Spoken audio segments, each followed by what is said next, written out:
Back in 1986, a group of engineers from the Nissan Technical Center in Barcelona started to work on the project. They put everything, they put the soul and everything they have.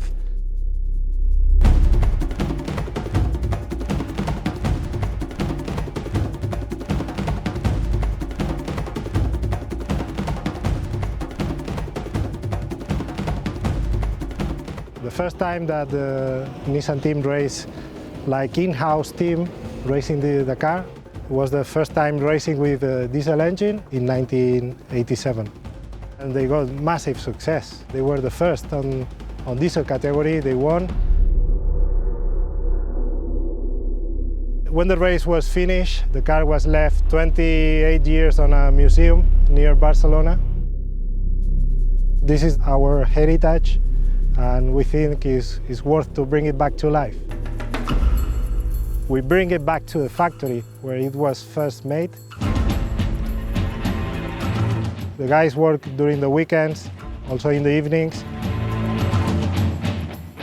to honor those people who were working on the project back 30 years. It's all based on the passion and the pride of working at Nissan.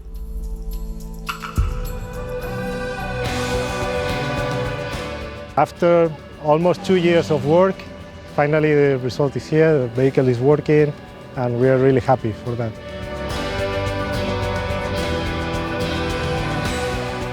The engineer back 30 years that did all the electrics on the vehicle, he is now the manager of the electric department at NTC, bringing back together the old and the young generation on this project.